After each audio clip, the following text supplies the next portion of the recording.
I love me behind, bro.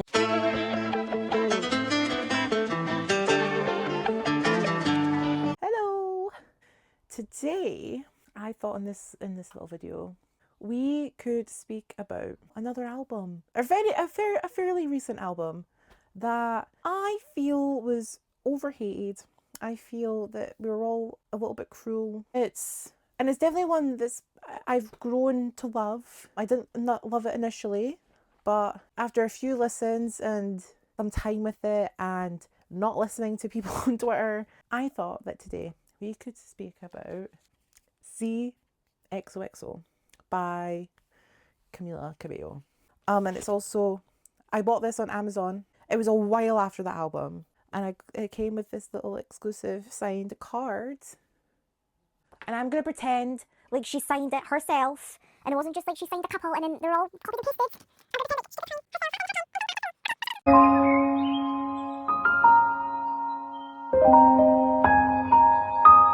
This album is an interesting one. Just some really quick background info. It's the 4th studio album of Camila's. Her last album before this was Familia. Wasn't my favourite. Didn't love it. We kick off the xoxo with I Love That, featuring Playboi Carti. It was released March 27th, 2024. It was the official lead single of the album. And the song was met with very polarising opinions. Critically, it was a whole mixed bag. Some loved it, some hated it. And the song didn't do great on the charts, but it charted. It was number 81 on the Hot 100, but it did miss out on our big top 40. Charted number 61 over here in the UK, so we then jump into May 10th, 2024. We get the second single, He Knows, featuring Lil Nas X. Critics praised the song, but their main compliment was, well, it was better than the last one. Take that as you will. The song was met with a positive reception from critics. It didn't do very well on the charts. It didn't even chart in the Hot 100 in America. Missed out on the Hot 100. But here, although it missed out on the top 40, it did chart number 63. So only 2 spots worse, which I would take that over not charting at all. And then a week before the album's release, we got 2 promotional singles. We got Chanel number 5. Chanel number 5. Which was released June 21st, a week before the album. And then we got Hot Uptown featuring Drake. But that was released the same day as the album, June 28th, 2024. The album's released. Let's talk about my opinions. My opinions on the album, because hello, I'm like, this is my channel, it's about my opinions, and you're all wrong, and I'm right, and I'm correct, and my opinion is Shut the fuck up! Shut up! I'm joking. Sorry. Feeling powerful today. Okay, so track 1 is the lead single, I Love That, featuring Playboi Carti. This song was a really, really bold choice for a lead single, I feel. It's like, is the song bad? I can't say no. I feel like I'd be lying if I was like, no, the song's good. Do I kind of love it? Well, in the words of Camila Cabello, it's fun, it's catchy, I can't help it. You know, we all have those songs or those movies that are just, we just know that they're not good, but we like it anyway. Playboi Carti's inclusion, not for me. He wasn't doing it for me on here, on this track. But track number 2, we have Chanel number 5. Chanel number 5. Wrist, spritz, spritz, make 'em come alive. Chanel number 5, the song's cute. I love that wrist, spritz, spritz line. There's a lot of little one-liners I like from this song that's kind of catchy. I sort of catch myself thinking about them. It's cute. I like it. Track 3 is Pink xoxo.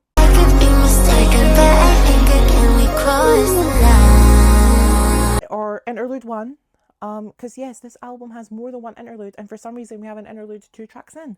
This is one of my big negatives with this album. I don't like all the interludes, and I don't like the fact that we've got a bunch of tracks on here that are under 2 minutes. In fact, just under a quarter of this album is a bunch of tracks that are under 2 minutes. I don't know why. Listen, I'm not the biggest fan of a long song, but let's have a song. It would be sort of, I'd be a bit annoyed if this album had one interlude, but this album has 3, and I think the album clocks in at just over 30 minutes. It's crazy. I don't like it. Editing me here, just I think with this track I forgot to say it in the video, but I think this track was originally meant to be a collaboration with Pink Panthers. And then for whatever reason that fell through. So that's why this track only literally clocks in at I think it clocks in at just under a minute. I think that track in particular was meant to be a full length track. Just thought I'd add this in, just for some clarification. But I still agree with what I said. I don't like that there's so many interludes. I just think it's not for me. Track 4, He Knows, featuring Lil Nas X. I think he knows when I play with him like that. One of the genuine highlights of this album for me. This track is, it's so good. It's so fun. I think Camila and Lil Nas X work really well together. I think their sounds and their dynamic is really cool, and I think this track just really works. And I think this song would have been more successful if it wasn't for I Love It. I think after the release of I Love It and the reception it got and all the comparisons that were drawn from it, I think it really hindered the success of this song. It does bother me a little that this song was sort of paid dust. I think this song's a genuine bop, and I think it definitely could have been more successful. I'm not saying it would have went to number 1.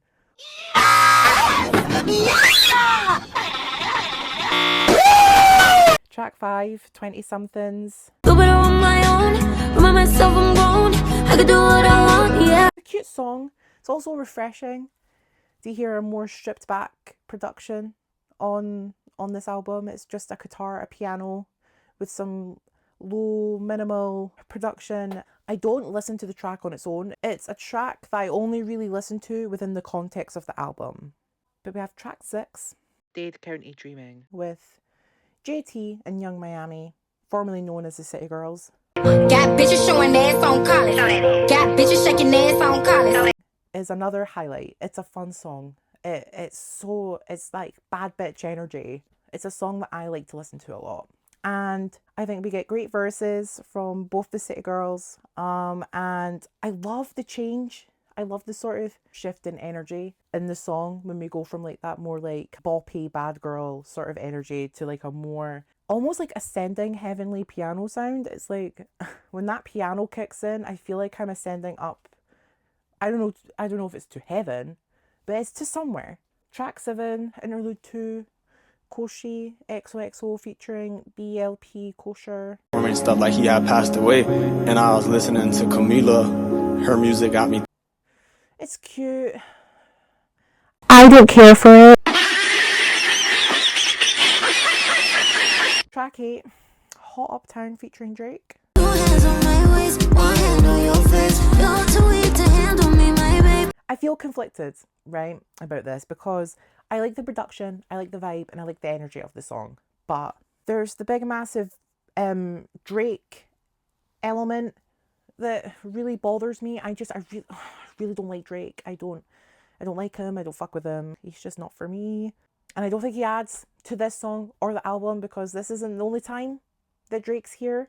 Funnily enough, track 9, Ugly with 3 U's, not even featuring Drake, performed by Drake. Ugly. This heart was broken a long time ago. Just a straight up Drake song. Yeah, we've got Drake again. And this is so baffling. It's such a baffling inclusion. It's why? This is why I feel so conflicted. Because I'm wow, this album's got genuine really good songs and I have fun with it. And then Drake walks in, slaps me across the face, shits on my dinner, and then goes,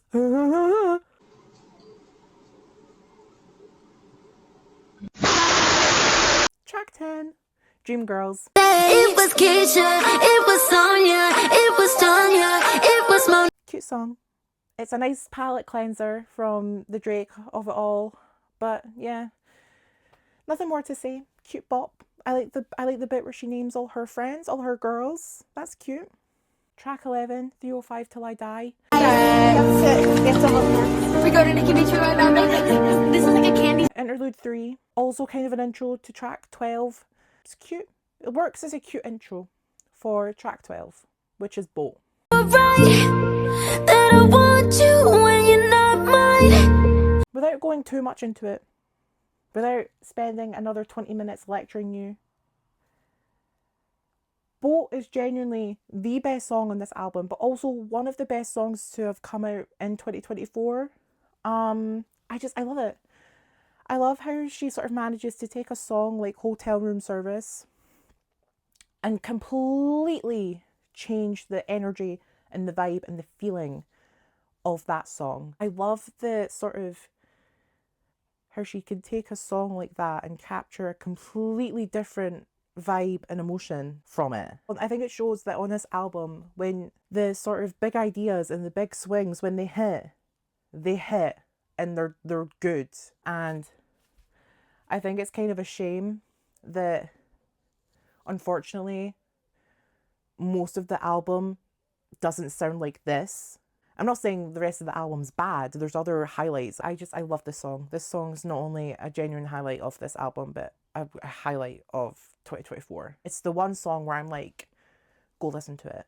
Track 13, Pretty When I Cry. Pity when I cry, pity you don't want it. But it's like a nice sort of, I don't feel like my neck's snapping going from Boat to this. It's sort of just like, oh yeah, we're still continuing that same sort of energy. Track 14, the closer to the standard edition, June Gloom.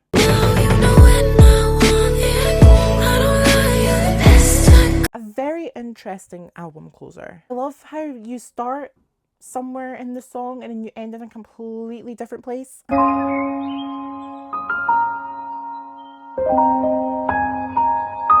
I love that the song starts sort of more slowly and calmly, and then as we get to the end of the song, it's like really chaotic and almost violent. And I think the song just sort of reflects the energy of the whole album in general. There's moments of calm, but then there's moments of chaos, and sometimes the chaos isn't very good. But when it is good, it's like, damn, I'm jamming out. But then we got the Magic City edition, and we got 4 more tracks, and we got another single, Godspeed.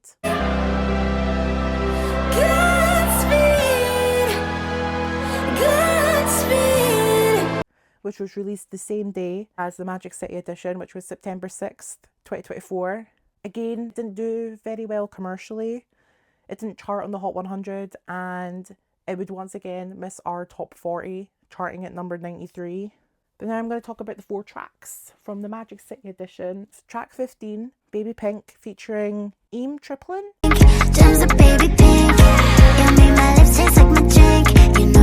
This is such a fun song.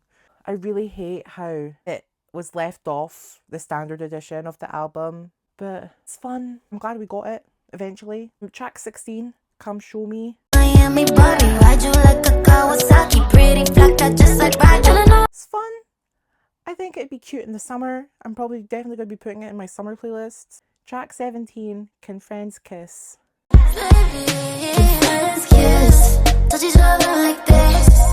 It's not my favourite. The song, the energy feels low. It's like the production's low key, but then so are the vocals. Going from the verse to the chorus, there's no sort of like change. It's just sort of like, the song just kind of feels like a continuous 3 minutes where nothing happens. Then track 18, the closer to the Magic City edition, we have Godspeed.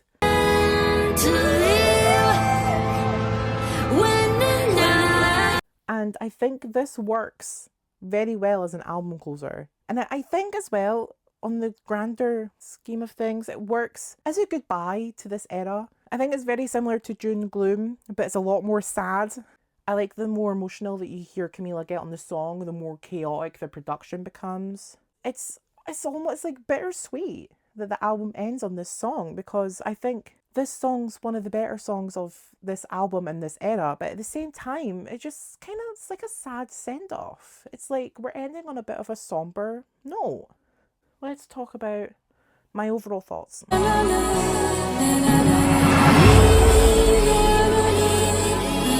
I think people were too harsh. I think people were too harsh on this album. Whilst yes, the album has its issues, there's things about it I don't like, the 3 interludes, the 2 Drake tracks, sometimes the songs aren't the best.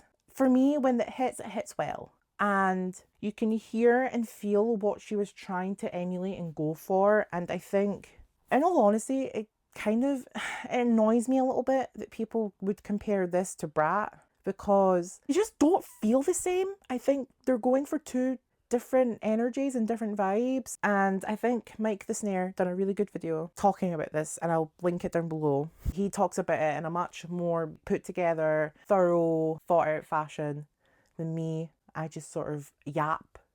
I think he put it best in that video. I'd rather an album with imperfect execution but great ideas over an album that's well made but feels mechanical. There's been plenty of albums that, whilst they're well made and whilst they sound well put together, they just sound sort of like hollow. I don't like an album that like feels like it was made to make money. I'd rather an album that was made because of the artistry and because there's a story behind it or there's feeling behind it, rather than an album that feels hollow and it's sort of like, yeah, I just made that to make money. I think an imperfect album that has its quirks and bad stuff makes for a better listen than an album that's sort of just like by the numbers. I think this album was overhated, and I appreciate the sort of bold swings that she goes for, and even if they didn't always hit. Do I love the album? Yeah, kind of, maybe. On certain days, I love it.